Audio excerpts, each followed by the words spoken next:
اعوذ باللہ من الشیطان الرجیم، بسم اللہ الرحمن الرحیم۔ ناظرین السلام علیکم۔ تفسیر نور کے اس پروگرام میں آپ کا ایک بار پھر سے خیر مقدم ہے۔ ناظرین، ہم سورہ رات کی تفسیر کو سن رہے تھے۔ اب تک ہم نے 14 آیات کی مکمل تفسیر کو سن لیا ہے۔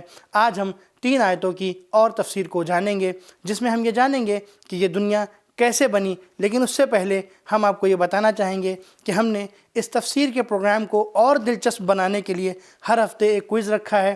آپ اس میں شرکت کریں اور اپنے دوستوں سے بھی کہیں کہ وہ اس میں شرکت کریں۔ آئیں تلاوت اور ترجمے کو سنتے ہیں۔ کتاب انزلناه الیک مبارک لیدبروا بسم اللہ الرحمن الرحیم وَلِلَّهِ يَسْجُدُ مَن فِي السَّمَاوَاتِ وَالْأَرْضِ طَوْعًا وَكَرْهًا وَظِلَالُهُم بِالْغُدُوِّ وَالْآصَالِ۔ اور وہ جو آسمانوں اور زمین میں رہنے والے سب شوق سے یا جبر سے، اور ان کے سائے بھی صبح و شام اللہ ہی کا سجدہ کرتے ہیں۔ معلوم ہوتا ہے کہ کائنات چاہے یا نہ چاہے اس کو اللہ کے آگے ہی جھکنا ہے۔ آئے دیکھتے ہیں کہ اس آیت میں نکات کون کون سے پائے جاتے ہیں۔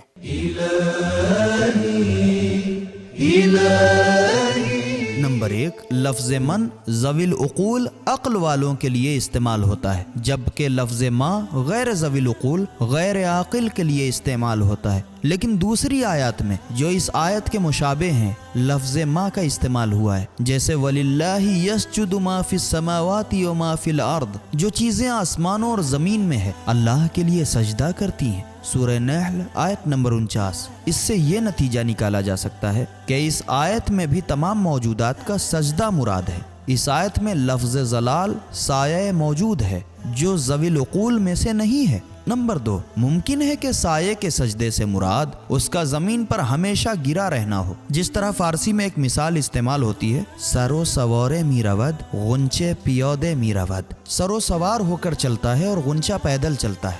نمبر 3، اصال اصل کی جمع ہے اور وہ اصیل کی جمع ہے۔ اصل کے معنی ہے انتہا، یعنی دن کا آخری وقت۔ ان الفاظ کی وضاحت کے بعد پروردگار عالم نے کچھ پیغامات رکھے ہیں۔ آئے دیکھتے ہیں وہ پیغامات کون کون سے ہیں۔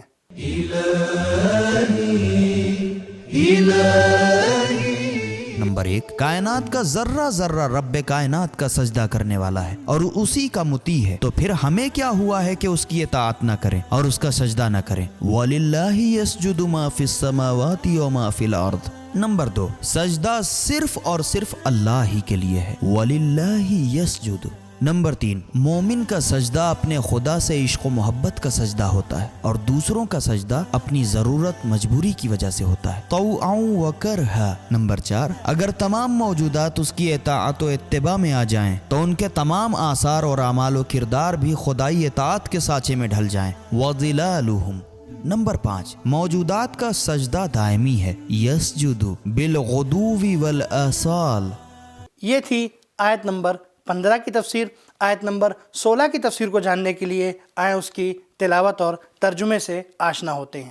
بسم اللہ الرحمن الرحیم قل من رب السماوات والأرض قل اللہ قل افاتخذتم من دونه اولیاء لا يملكون لانفسهم نفعا ولا ضرا قل هل يستوي الاعمى والبصير ام هل تستوي الظلمات والنور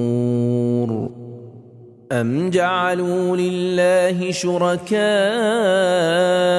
خَلَقُوا كَخَلْقِهِ فَتَشَابَهَ الْخَلْقُ عَلَيْهِمْ قُلِ اللَّهُ خَالِقُ كُلِّ شَيْءٍ وَهُوَ الْوَاحِدُ الْقَهَّارُ۔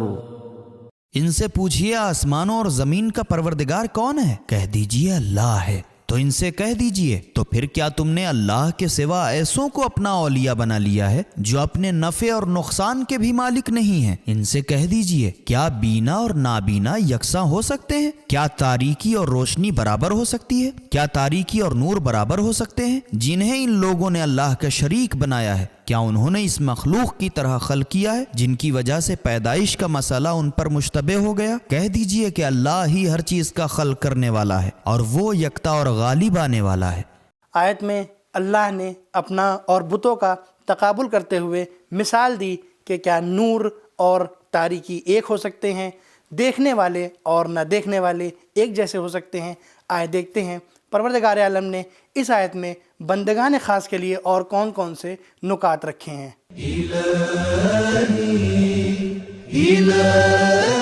نمبر 1، سوال و جواب کے انداز میں مسائل کا بیان کرنا تبلیغی، تربیتی اور تعلیمی طریقوں میں سے ایک طریقہ ہے۔ اس طریقہ کار کی طرف قرآن مجید نے زیادہ سے زیادہ زور دیا ہے۔ قل من۔ نمبر 2، روایات میں آیا ہے کہ اللہ تعالیٰ کے ساتھ شرک کرنا تاریک رات میں سیاہ پتھر پر سیاہ چیونٹی کی چال سے بھی زیادہ مخفی ہے۔ بحار الانوار جلد نمبر 72 صفحہ نمبر 93۔ اس کا نمونہ یہ ہے کہ جب انسان کہے یہ کام خدا اور فلاں آدمی کی مہربانی سے ہوا ہے تو گویا اس آدمی کو اللہ کے برابر فرض کر لیا۔ آیت سے معلوم ہوتا ہے کہ ایسے الفاظ سے ہمیں پرہیز کرنا چاہیے کہ جن سے شرک کی بو آتی ہو۔ آئیں اب دیکھتے ہیں کہ پروردگار عالم نے ہمارے اور آپ کے لیے کون کون سے پیغامات رکھے ہیں۔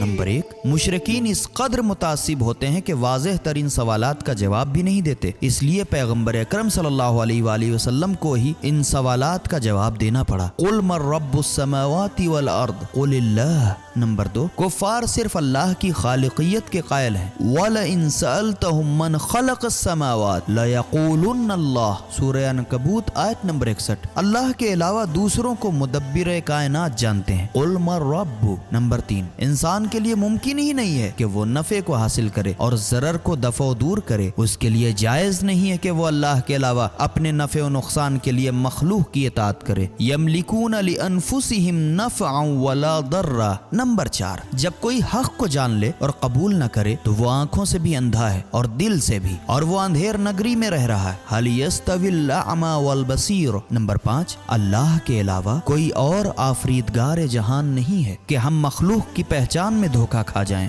فتشابہ الخلق علیہم، یعنی کائنات کا خالق و مدبر صرف اللہ کی ذات ہے۔ یہ تھی آج کے ایپیسوڈ کی 2 آیات کی تفسیر۔ اب آخری آیت کی تفسیر کو جاننے کے لیے اس کی تلاوت اور ترجمے کو سنتے ہیں۔ بسم اللہ الرحمن الرحیم۔ انزل من السماء ماء فسالت أودية بقدرها فاحتمل السيل زبدا رابيا ومما يوقدون عليه في النار ابتغاء حلية أو متاع زبد مثله كذلك يضرب الله الحق والباطل فأما الزبد فيذهب جفاء وأما ما ينفع الناس فيمكث في الأرض كذلك يضرب الله الأمثال۔ اس نے آسمانوں سے پانی اتارا تو ندی نالے اپنی مقدار کے مطابق بہنے لگے، پھر سیلاب نے پھولے ہوئے جھاگ کو اٹھایا اور ان دھاتوں پر بھی اسی طرح کی جھاگ اٹھتی ہے جنہیں لوگ زیور اور سامان بنانے کے لیے آگ میں گرم کرتے ہیں۔ اس طرح اللہ حق و باطل کی مثال کو واضح فرماتا ہے۔ پھر جو جھاگ ہے وہ تو بیکار ہو کر ختم ہو جاتی ہے اور جو چیز لوگوں کے فائدے کی ہے وہ زمین میں ٹھہر جاتی ہے۔ اللہ اسی طرح مثالیں بیان کرتا ہے۔ اس آیہ کریمہ میں پروردگار عالم نے حق اور باطل کو ایک مثال کے ذریعے واضح کیا ہے کہ باطل بس ایک جھاگ کی طرح ہے، لیکن حق اس پانی کی طرح ہے کہ جو پیڑوں کو بہت فائدہ پہنچاتا ہے۔ آئیں اب دیکھتے ہیں کہ اس آیت میں کون کون سے نکات پائے جاتے ہیں۔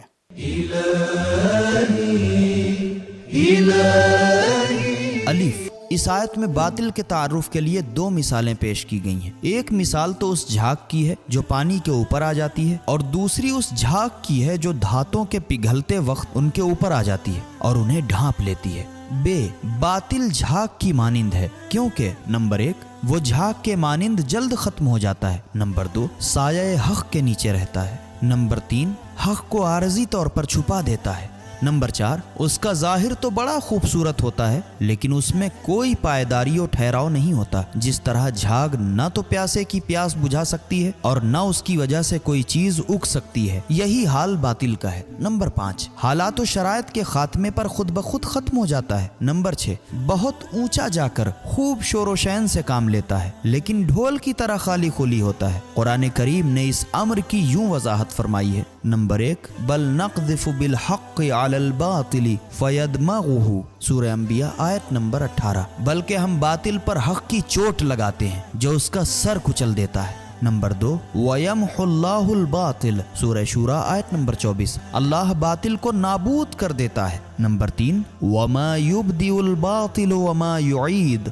سورہ سبا آیت نمبر 49، اور باطل نہ تو پہلی بار ایجاد کرتا ہے اور نہ ہی دوبارہ پلٹ سکتا ہے۔ نمبر 4 ان الباطل کان ذہوقا، سورہ اسراء آیت نمبر 81، باطل تو مٹ جانے والا ہے۔ نمبر 5 وَقُلْ جَاءَ الْحَقُّ وَذَهَقَ الْبَاطِلُ، سورہ اسراء آیت نمبر 81، حق آ گیا اور باطل چلا گیا۔ نمبر 6 مثال و تمثیل کے ذریعے عقلی مسائل بہت جلد سمجھ میں آ جاتے ہیں۔ یہ طریقہ ہٹ دھرم لوگوں کو خاموش کرا دیتا ہے، لہٰذا قرآن کریم نے اس طریقے کو بہت زیادہ استعمال کیا ہے۔ باطل کبھی بھی کسی مقام پر ثابت نہیں رہ سکتا، حق کے آتے ہی باطل کے خاتمے کے دن شروع ہو جاتے ہیں۔ یہاں پر ہمیں چاہیے کہ ہم امام زمانہ کے لیے دعا کریں کہ وہ آئیں اور اس دنیا سے باطل کا نام و نشان مٹا دیں۔ اب دیکھتے ہیں کہ اس آیت میں پروردگار عالم نے ہمارے لیے کیا پیغامات رکھے ہیں۔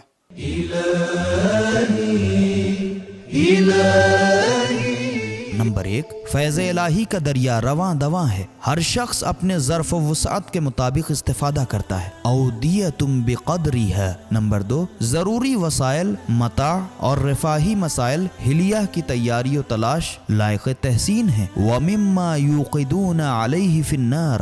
نمبر 3 حادثات کی بھٹی میں خالص اور ناخالص امور اور افراد واضح ہو جاتے ہیں، اس طرح حق و باطل ایک دوسرے سے جدا ہو جاتے ہیں۔ یوقدون علیہ زبد مثلہ۔ نمبر 4 باطل کا وجود کسی خاص جگہ اور کسی خاص موقع سے تعلق نہیں رکھتا۔ جھاگ جہاں سیلاب پر ظاہر ہوتی ہے وہاں پگھلی ہوئی دھاتوں پر بھی ابھر کر سامنے آتی ہے، زبد مثلہ۔ نمبر 5 باطل کا سرچشمہ ناخالص ہوتا ہے جس سے حق و حقیقت آلودہ ہو جاتے ہیں۔ یضرب اللہ الحق والباطل۔ نمبر 6 حق و باطل روز ازل سے دست بگریبان چلے آ رہے ہیں، آخرکار باطل کو راہ فرار اختیار کرنا ہوتا ہے، فیذھب جفان۔ نمبر 7 لوگوں کے مفادات کی ضمانت صرف حق کے پاس ہے، ما ینفع الناس۔ نمبر 8 حق کو پائیداریوں سے بات حاصل ہے، فیمکث فی الارض۔ نمبر 9 ہر دولت و ثروت اور حکومت و اقتدار اور دانش و حکمت اور احباب جن سے لوگوں کے مفادات وابستہ ہوتے ہیں وہ لازوال ہوتے ہیں، ما ینفع الناس فیمکث فی الارض۔ نمبر 10 جو کچھ خداوند متعال کی طرف سے نازل ہوتا ہے وہ بارش کی طرح خالص و حق ہوتا ہے، لیکن جو ہی وہ مادی چیزوں سے مل جاتا ہے تو ناخالص بھی بن جاتا ہے اور باطل اور جھاگ کی پیدائش کا سبب بھی ہو جاتا ہے۔ انزل من السماء ماء۔ یہ تھا ہمارا آج کا ایپیسوڈ۔ امید کرتے ہیں کہ آپ کو یہ ایپیسوڈ پسند آیا ہوگا۔ انشاءاللہ پھر ملاقات ہوگی، تب تک کے لیے شکریہ، خدا حافظ۔ سبیل قرآن، ہدایت کا راستہ۔